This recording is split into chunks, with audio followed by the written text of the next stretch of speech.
We are discussing managerial development.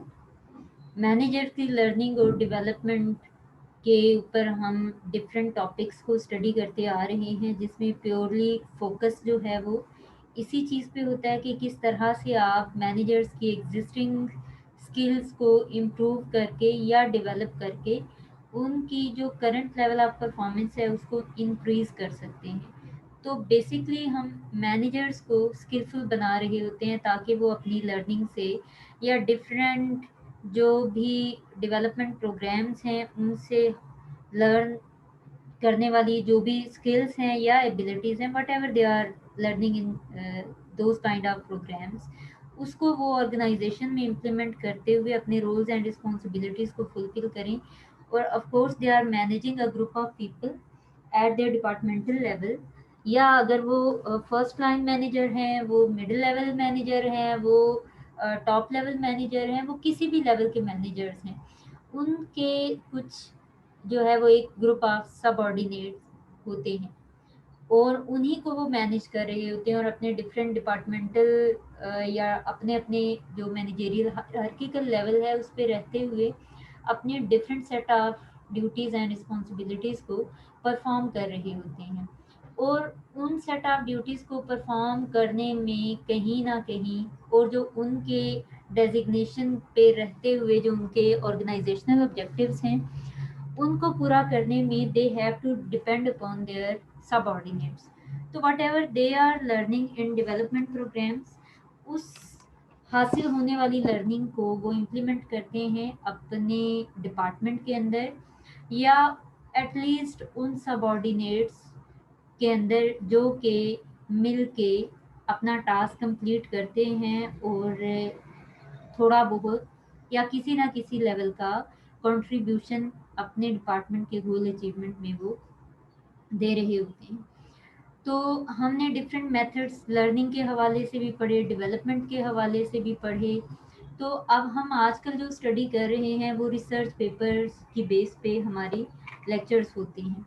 तो इनमें जो आज का टॉपिक है that is the systems approach to management development.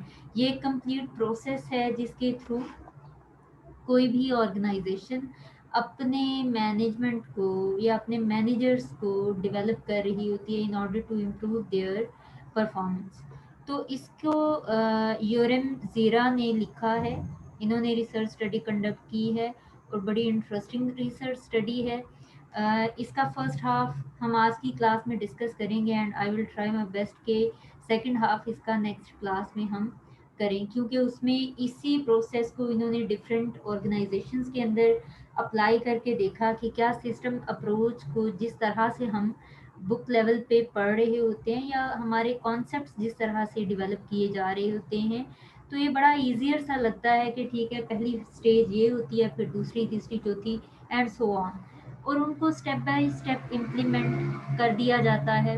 हम किसी भी प्रोसेस को स्पेशली किसी ऑर्गेनाइजेशन में अगर किसी प्रॉब्लम को रिजॉल्व करने के लिए कोई डिसीजन मेकिंग प्रोसेस है या कोई प्रॉब्लम सॉल्यूशन प्रोसेस है या कुछ भी ऐसा, तो उसके अंदर हम चेंज मैनेजमेंट प्रोसेस कर लें, कम्युनिकेशन प्रोसेस कर लें, जितने भी प्रोसेसेस ऑर्गेनाइजेशन के अंदर होते हैं जिसमें मैनेजर्स की डिसीजन मेकिंग से लेके उस प्लान की एग्जीक्यूशन, उसकी इम्प्लीमेंटेशन, फिर उसमें साथ साथ आप प्रोग्रेस को एनालाइज कर रहे होते हैं और उनमें जो एरर्स आ रहे होते हैं उनको हाईलाइट करते हैं और उन एरर्स की बेस पे आप प्रोग्रेस को मॉनिटर करते हुए या जो आपके प्लान की एक इम्प्लीमेंटेशन है उसकी मॉनिटरिंग करते हुए देखते हैं कि क्या जिस तरह से प्लान किया गया था वैसा ही इम्प्लीमेंट भी हो रहा है, और वैसा इम्प्लीमेंट करते हुए क्या जो डिज़ायर्ड आउटकम थे या जो ऑब्जेक्टिव जिसके लिए ये न्यू प्रोसेस हम इम्प्लीमेंट कर रहे हैं या हमने एक न्यू प्लान डिज़ाइन किया है, वो ऑब्जेक्टिव्स अचीव हो पा रहे हैं या कि नहीं, या वो डिज़ायर्ड रिजल्ट्स हम अचीव कर पा रहे हैं या कि नहीं। और हम बार बार पढ़ते हैं कि in case of any mismatch या प्लान जैसा किया था वैसा डिज़ायर्ड आउटपुट अगर नहीं आ रहा है तो ऑर्गेनाइजेशन वहाँ पे करेक्टिव एक्शन लेती है।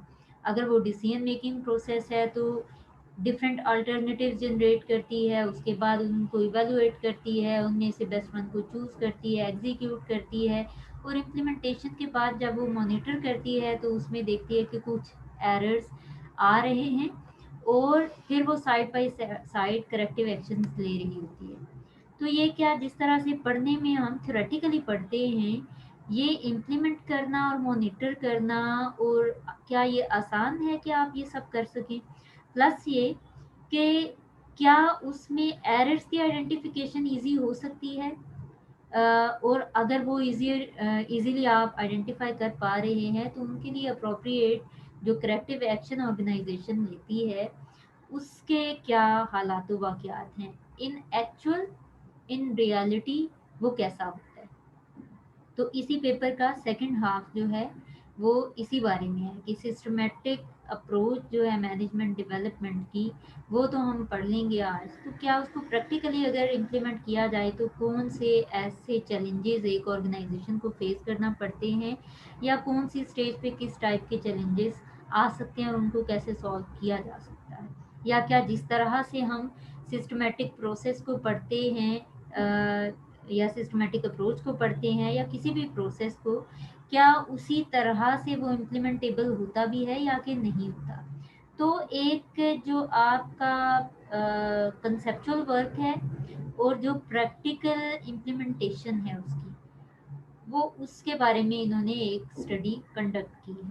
तो डिफरेंट 5 ऑर्गेनाइजेशंस पे सिस्टम अप्रोच को इम्प्लीमेंट किया गया और उसमें डिफरेंट फाइंडिंग्स फिर सामने आए।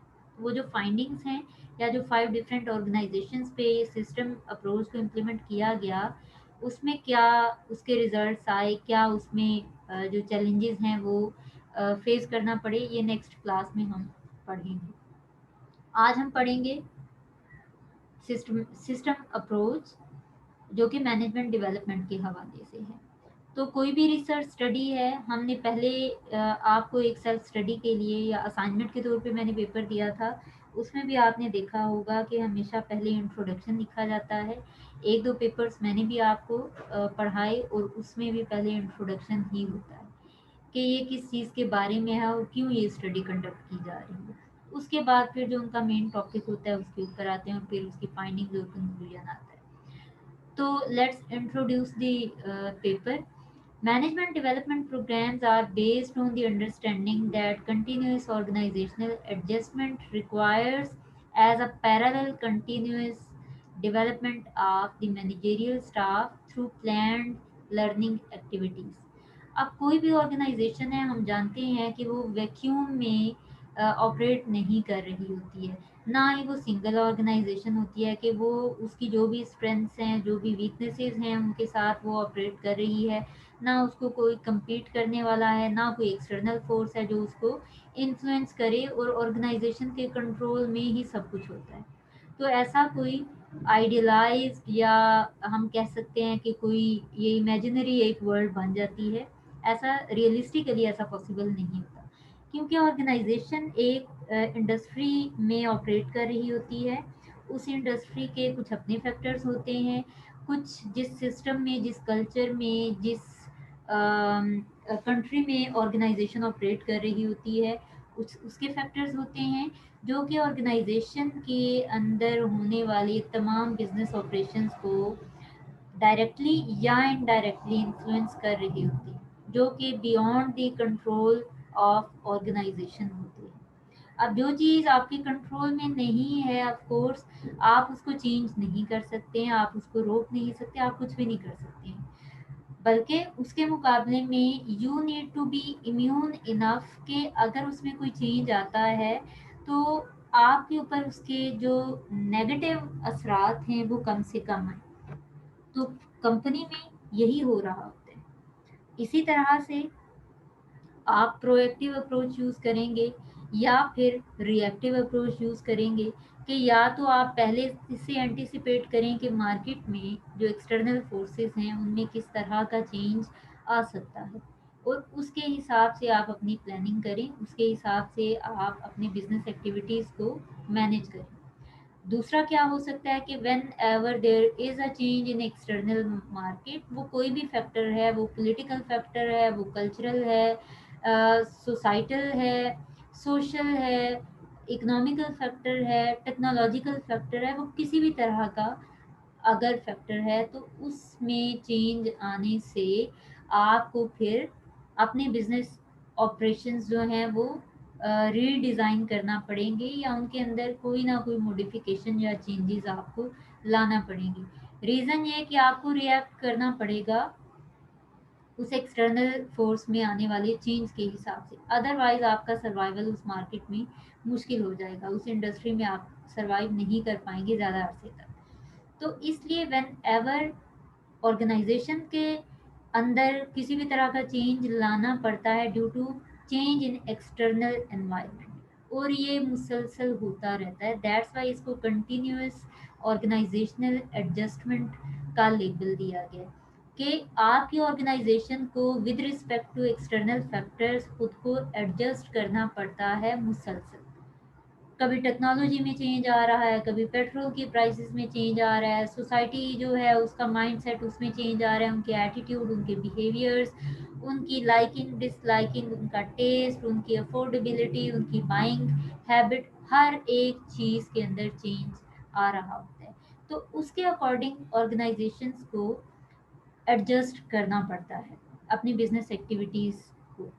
इसी के साथ साथ अब जबकि एक्टिविटीज़ एडजस्ट हो रही हैं या रीडिफाइन हो रही हैं, तो इसके साथ साथ जो मैनेजमेंट की ड्यूटी है या जो मैनेजेरियल स्टाफ है वो भी अपडेट होना ज़रूरी है, उनकी डेवलपमेंट भी ज़रूरी है।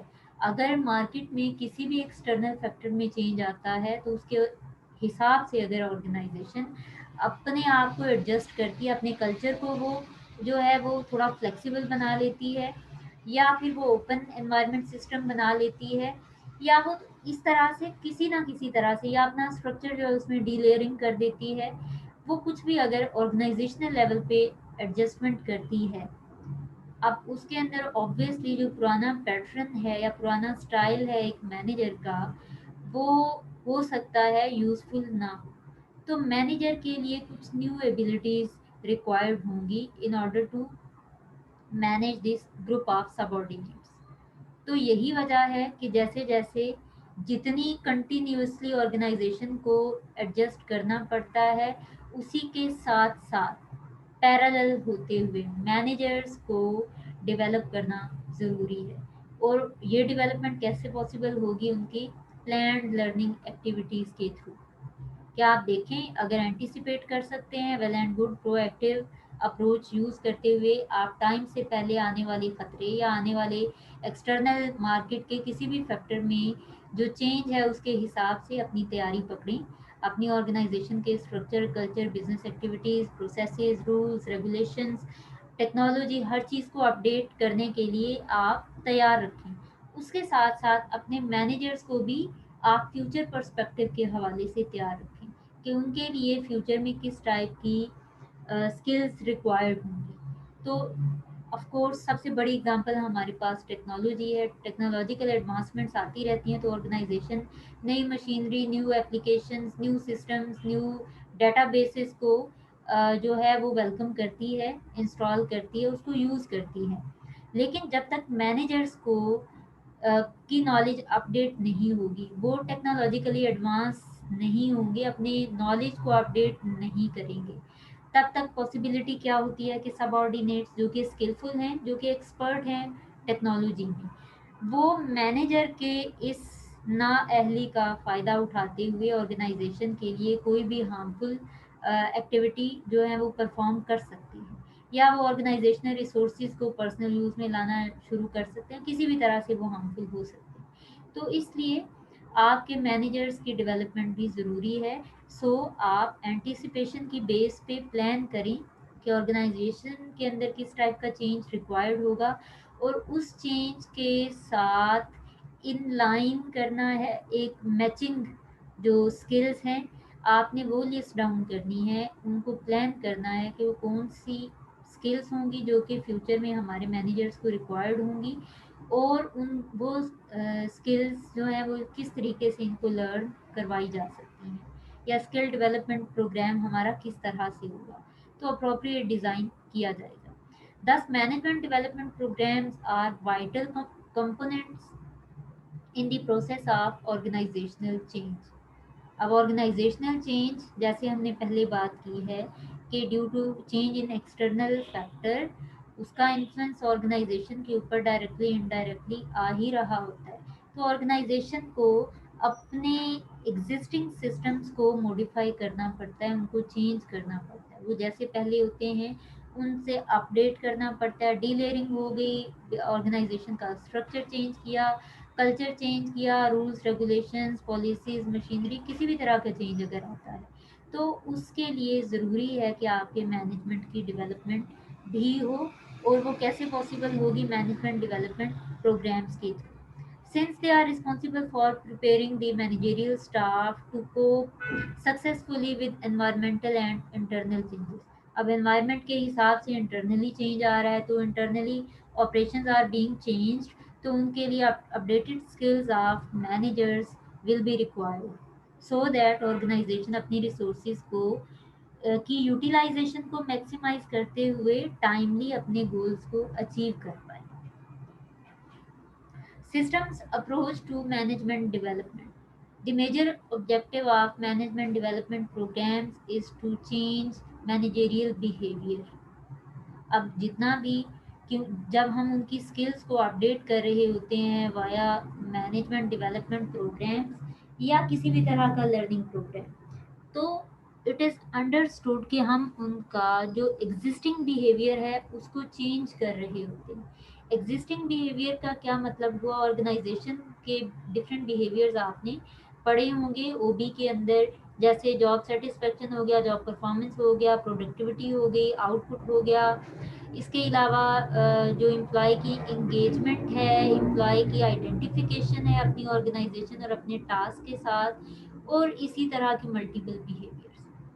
तो उसको जो मैनेजर्स हैं उनके बिहेवियर को चेंज करने के लिए ही बेसिकली मैनेजमेंट डेवलपमेंट प्रोग्राम्स को जो है वो प्लान किया जाता है। पर्पस क्योंकि यही होता है कि आप उनमें जो स्किल्स आपको लगता है अपग्रेड करने की ज़रूरत है या एक स्किल उनको ज़ीरो से सिखाने की ज़रूरत है या उनका स्किल पोर्टफोलियो जो है वो वाइड करने की ज़रूरत है, तो उसके लिए आप मैनेजमेंट डेवलपमेंट प्रोग्राम्स प्लान कर रहे होते हैं। तो बेसिकली आप स्किल पोर्टफोलियो बढ़ा रहे होते हैं ताकि मैनेजर्स अपनी परफॉर्मेंस के अंदर एफिशिएंसी और इफेक्टिवनेस लेके आए। क्योंकि हमने पढ़ा था मैनेजमेंट डेवलपमेंट की डेफिनेशन में कि स्किल डेवलपमेंट किस पर्पस के लिए होती है? To improve the managers performance. तो परफॉर्मेंस जो है वो एक की बिहेवियर है, एक बहुत इम्पोर्टेंट बिहेवियर है जो कि जिसके लिए मैनेजमेंट डेवलपमेंट प्रोग्राम्स जो हैं वो डेवलप किए जा रहे होते हैं। और इसका पर्पस यही होता है कि जब मैनेजर्स की परफॉर्मेंस इंक्रीज होगी तो ऑर्गेनाइजेशन के गोल्स जो हैं ऑब्वियसली वो भी अचीव हो रहे होंगे, जो प्रेजेंट हैं और जो फ्यूचर में हैं, क्योंकि वो अब ज़्यादा स्किलफुल हो चुके हैं, ज़्यादा एक्सपर्ट हो चुके हैं। Now they know the efficient ways to perform their current duties. तो उसमें फिर एफिशिएंसी और इफेक्टिवनेस गोल अचीवमेंट के अंदर आएगी।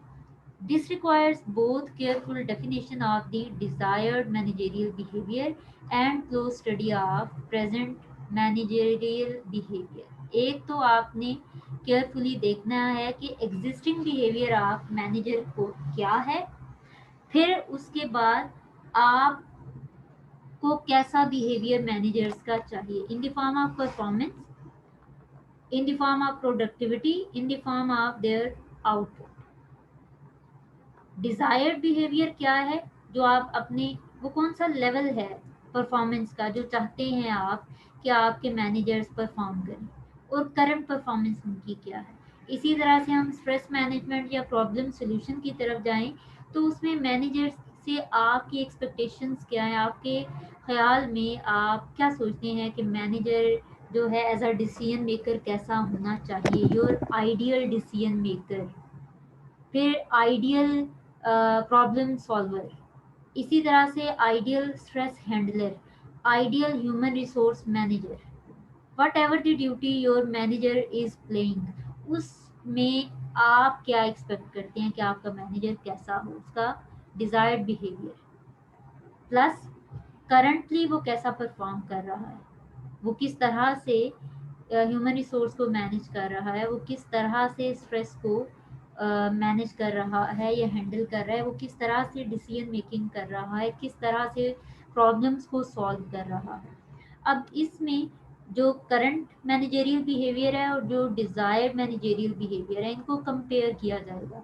फिर उसमें एक गैप को आइडेंटिफाई किया जाएगा, जिस गैप को फिल करने के लिए मैनेजमेंट डेवलपमेंट प्रोग्राम्स डेवलप किए जाते हैं कि जैसी परफॉर्मेंस आप चाह रहे हैं, जैसा आप उनसे एक्सपेक्ट करते हैं, वैसा अभी वो परफॉर्म नहीं कर पा रहे हैं।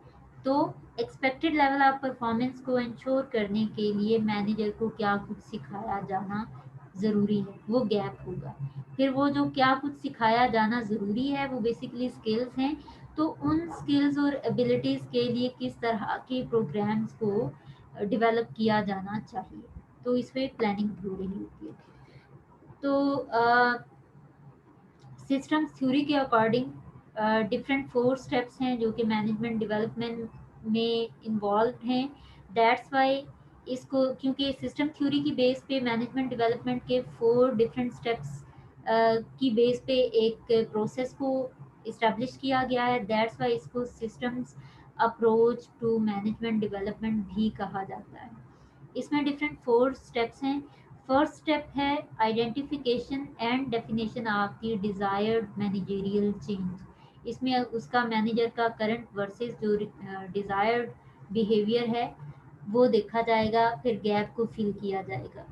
यहाँ पे सिर्फ आइडेंटिफाई किया जा रहा होगा करंट और desired gap. Then the second step is preparation of operational development programmes, कि वो जो गैप है उसको किस तरह से फिल किया जा सकता है।